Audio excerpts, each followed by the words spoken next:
It's a new year. That means taking a look at the 12 months we've spent with our 2024 Can-Am Maverick R. We'll go over what went well, what broke, what we loved, and most importantly, what it's like to live with Can-Am's gnarliest side-by-side day in, day out. The Mav R hit the market in 2023 and it instantly reset expectations and benchmarks for what a side-by-side could be. And it's fair to say that the Maverick R took us a little bit by surprise. Now, in 2022, when Polaris released the Razor Pro R, we were expecting that Can-Am would follow it up. Really though, we were just expecting a moon-boosted Maverick X3. But when the Maverick R hit, it was an even bigger hold my beer than we had been expecting. You see, Can-Am didn't just moon-boost a Maverick X3, no, they designed a rig from the ground up to take the fight to Polaris. That meant the crazy tall knuckle suspension, a super wide track, and 240 horsepower from a turbocharged triple that has bolts going through the engine to hold it together. Not only that, but Can-Am did away entirely with the idea of a continuously variable transmission. Where the Polaris Razor Pro R uses a tried and true rubber belt CVT, Can-Am thought outside the box on this one, and they asked Rotax, who made the engine, to build them a dual clutch transmission for the Maverick R. That's right, this thing has a 7-speed paddle shifted dual clutch transmission just like a supercar. It runs on gears, and that means that you don't have any of that driveline slop that you get out of a CVT. The result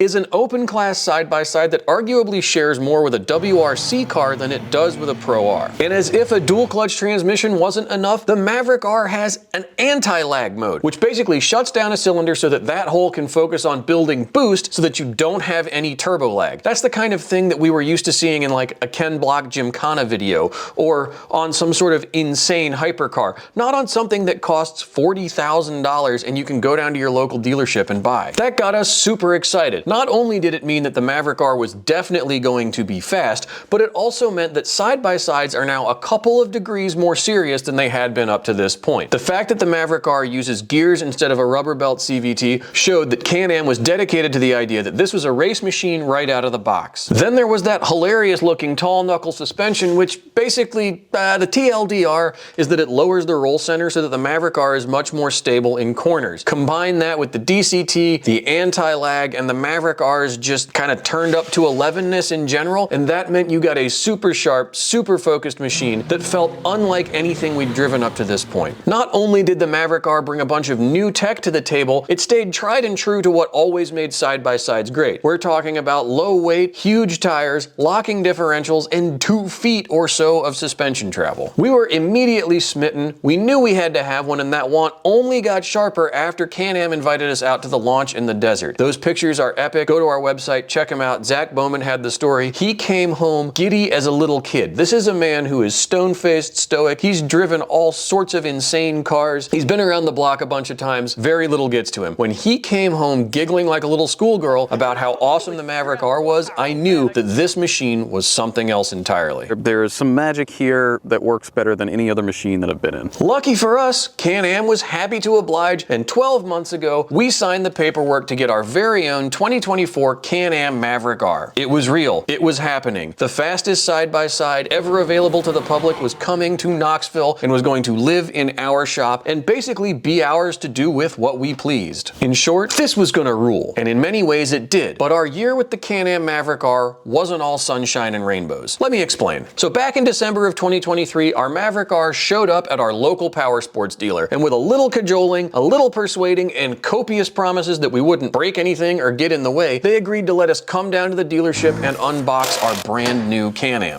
That gave us an opportunity to get real intimate with our new toy right off the bat. We got to see how the Can-Am was screwed together, which meant that we were going to have a better idea how it all came apart when it came time to fix something. More on that in just a second. So after we got the Maverick R assembled and back to our shop in Knoxville, we realized a couple of things. The first was we needed to drive it at full chat at 10/10 immediately. The second thing was the East Coast isn't a great place to do that in a 100-mile-an-hour, 80-inch wide side-by-side. Luckily though, we had a plan. Rather than drag the Maverick R to Windrock, our home park, in the dead of winter, we decided instead to drag it out west because, you see, we had a date. We met up with the guys from the Haggerty Drivers Club magazine to show them that this snarling, snorting, non-street legal side-by-side was actually the new cheap sports car. With Porsche 911s solidly into the 6-figure range, even for a base model, there is nothing nothing on sale that will touch the Maverick R's performance for the price. That trip ended up basically being hell on earth for a few reasons. The weather was gross. The original story we had planned to do basically fell apart. We had to beg and borrow to get some spare tires to make sure that we could keep the story going if we got a flat. Oh, a piece of plastic trim flew off the Maverick R while we were towing it. We crashed the thing. So we're gonna cut to the footage now of me endoing the Mav R.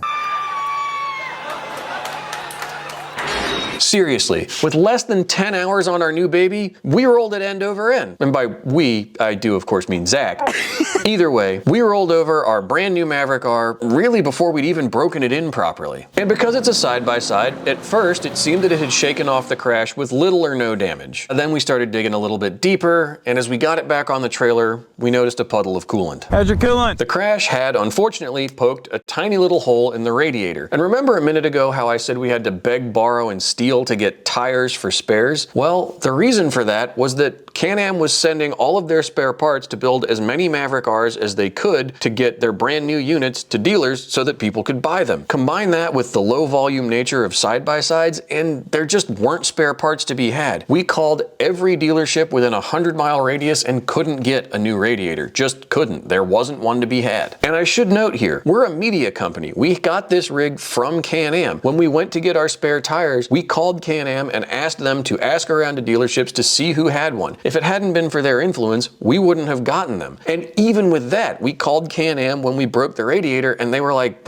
we can't help you. That's not on Can-Am, it's just the nature of these machines. All that is to say, remember how I said that assembling the Maverick R was going to be valuable experience? Well, here that came. We wanted to keep driving the Maverick R. We had driven all the way out west to do so. Luckily, we had the Haggerty story in the can, but we needed to shoot another video, and importantly, I hadn't driven the thing yet, and I was not going to let anyone get away from that trip without me driving our brand new toy. The afternoon after we flipped our Can-Am Maverick R over, the front end was blown all over the parking lot of a Days Inn in Yuma, Arizona, while we went to O'Reilly's to get water weld. We weren't sure that this fix was gonna work, but we had no other option. But JB Weld, it turns out, does the Lord's work. With our brand new unobtainium damaged radiator jammed full of parts store goo, it was time for me to drive it. Let's cut to that footage. Oh my God.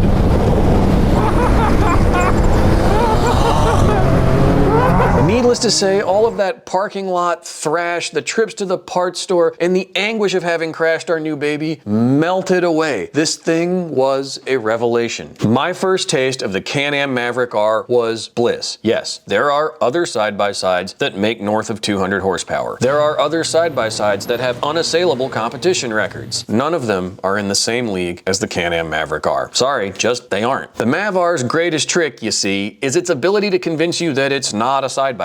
It doesn't accelerate or brake like a side-by-side, and its handling is precise and stable in a way that no other UTV can match. And also, we can't stress this enough, it has gears. We can only say it so many ways without you having experienced the Maverick R yourself. The Maverick R is to side-by-sides what the Mercedes Gullwing must have been to other sports cars in the 1950s. Yes, there are other things out there that pretty much do the same thing. And yes, the on-paper differences between the Maverick R and its competition aren't that big. But we're here to tell you that if you drive a Maverick R and then immediately hop across to its closest competition, it will feel like you got out of a lunar lander and into an ox cart.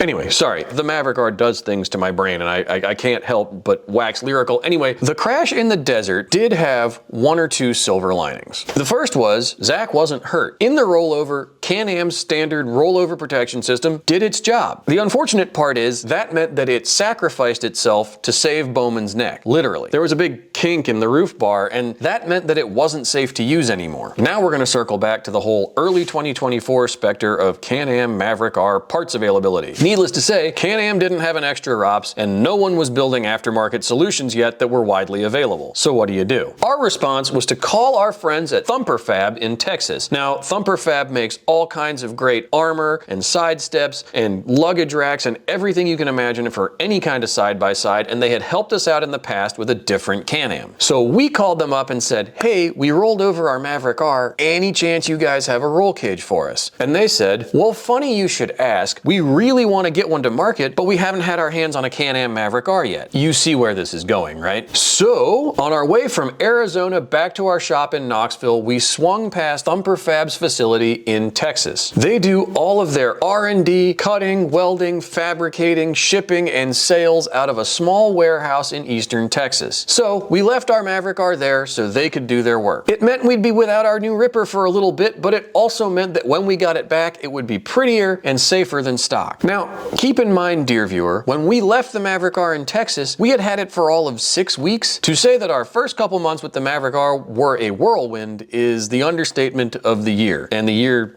just started. So what happened when we got the Maverick R back from Texas? We immediately took it to Windrock. And at Windrock, we discovered that actually the whole thing out west wasn't really necessary because we'd been entirely wrong about the Maverick R's use case on the East Coast. Back in April, we found out that the Maverick R will rock crawl with the best of them. Actually, it'll rock crawl better than most of them. We expected gear lash in the rocks that would make it hard to control and hard to be smooth, and well, there just wasn't any. We expected it to be too wide and too long to be nimble enough to get over the jagged Windrock obstacles. And again, we were happy to be wrong. So that meant with our parking lot repaired radiator, our begged and borrowed tires, and the brand new fancy cage from Thumper Fab, we were free to rip the Can-Am whenever and wherever we pleased. But then life got in the way. We made stacks of content with the Can-Am right off the bat, and then we got busy. Press trips came and went, and new machines came into the shop that demanded their own reviews, but weren't really something we could compare to the Maverick R. Worse than that for the Maverick R, we are fortunate enough to play with side-by-sides 5 days a week as our job. The drawback to that is that it means that on the weekends, we're working on projects in our garage, or hiking, or mountain biking, or just generally not being around side-by-sides. So we weren't taking the Maverick R out on the weekends to use it for its intended purpose because, well, we already did that and we'd been busy all week and we're tired, and look, it's a bad excuse, we just weren't driving it. Sure, we got a Razor Pro R into the shop back in the fall and we took the Maverick R out so that we could compare the gnarliest two open class side-by-sides, and it was a hoot, but we still didn't really get to use the Maverick R as much as we had hoped. Sure, we could have tried to take it racing, and actually we really wanted to try and take it racing, but with 3 staffers and a limited budget and a lot to do, it just didn't happen. And so the Maverick R sat. It sat in a corner of our shop. The most amazing side-by-side ever made, $40,000 rocket ship. It collected dust. It got welding spatter on it from other projects we were working on. So embarrassing to admit. But it does lead us nicely into what went wrong with our Maverick R during our year of ownership. So let's start that conversation with problems that weren't caused directly by us being goons. The first ill was parts availability. The only way that we were able to get spare tires for our trip out west was because we are a well-connected media outlet. If we hadn't have had some pull with Can-Am, we would not have gotten those tires, and that would have meant trying to do the story without spare tires, and if we had gotten a flat, we'd have been up the creek. So if we were just some guy off the street, we would not have been able to drive our Can-Am as hard as we wanted to, because if we popped a tire, we're walking home. And even with our pull with Can-Am, the little plastic cover I mentioned that flew off while we were trailering, we couldn't replace it. They didn't have one, none of the dealerships had one, and we still have just a gaping hole in our dashboard. In fact, it took us until the summer to find a replacement radiator. Like, we drove around with JB weld jammed in our radiator for like 6 months because that's how backed up the parts supply was. And again, that's not really on Can-Am. You can't blame them for trying to throw all the parts they can at machines they're gonna build and sell to customers, but it meant that we really had to do some workarounds, and it's lucky that we had a shop or we wouldn't have been driving our Can-Am for most of the time we owned it. And then last fall, because it had been sitting, the Can-Am started to get real grumpy when it was cold. It was hard to start, and when it did start, it idled rough, and it took a real long time for it to warm up. It was clear that it wasn't happy. And then one morning on a chilly, foggy day, we were getting together for a big company ride. We trailered the Maverick R out to Windrock, and when we started it up on the trailer, it was grumpy as it normally was, and then it died during warm-up and it just wouldn't restart. Like, it just wouldn't. We had to go find another rig to take on the ride because the Maverick R had just laid down on us. We had to winch it back up onto the trailer. Needless to say, that was a little scary. The issue, it turned out, was fouled spark plugs, and mechanically, that's a pretty simple solve. The problem is, with the Maverick R, it involved removing most of the back half of the car car to include like the intercooler and some radiator parts and all that kind of jazz, and just to replace 3 spark plugs. Like, that's a half a day we're never getting back. And obviously the lesson there is that high horsepower, big boost, high strung machines like this hate sitting. And worse than sitting, they hate being started up, moved from one place to another, and then shut off, and not warmed up properly, and not driven the way they're supposed to be driven. Like, they just don't work that way. They'll foul plugs the same way a sport bike will, right? Like, you gotta take it out and give it the old Italian tune-up every once in a while, or it's gonna lay down on you, and that's what happened with our Maverick R. The other problems, the rollover protection system, the radiator, and some broken plastics from the crash, that was all our fault. Nothing on Can-Am, nothing really on the Maverick R. I mean, we drove it like goons, and we paid the price. So with all that said, what's it like to live with a Can-Am Maverick R for a year? Well, I'd like to say that it was pretty easy, given that most of the things that went wrong with ours were preventable and our fault. But then that's kind of the point. Sure, we could have babied the big Can-Am. We could have driven it around everywhere at 5 or 6 tenths, avoided mistakes, never approached the limits, and had a trouble-free 12 months. That would have also made atrocious, boring content. And driving around at 5 or 6 tenths at half throttle is realistically not what you buy a Can-Am Maverick R for. Why go out and buy the baddest open class side-by-side that you can get your hands on if all you're gonna do is futz around at 35 or 40 miles an hour? It doesn't make sense. This thing doesn't just encourage tomfoolery, like, it craves it. It inhales chicanery and breathes out bliss. Sketchy ideas are the blood that course its steel veins. So where does that leave us? Well, living with a Can-Am Maverick R and using it for its intended purpose is a high maintenance experience. It's not cheap, and you're always gonna be fussing with it. It's the same as like driving a Porsche 911 or a BMW M3, or riding a Ducati 916 or a Ducati Panigale is always going to be a more maintenance intensive experience than like riding around on a DRZ 400 or driving a Camry to the coffee shop. You're gonna hit snags, and the snags will cost you. But here's the thing. All the things that went wrong with our Can-Am Maverick R, all the inconveniences we experienced, we would live them again in a heartbeat. Only if we had our year to do over again, we would drive our Can-Am Maverick R every chance we got, forget all the excuses, forget anything else we had to do, probably get fired from our jobs because it is that good. The joy that this thing provides is so intense that you stop caring about anything else. You will feed it any amount of dollars it wants and endure any amount of convenience it requires because the machine is just that good. So there you have it. That's what it's like to live with a Can-Am Maverick R for a year. Yes, it's high maintenance. No, it's not cheap, but yes, it is probably the most fun you can have on 4 wheels out of a dealership for $40,000 or so. Thank you ever so much for watching. As always, you can find news, reviews, and buyer's guides, including one on the Can-Am Maverick R, on our website at utvdriver.com. You can catch us on all the social media channels 7 days a week. We will see you there.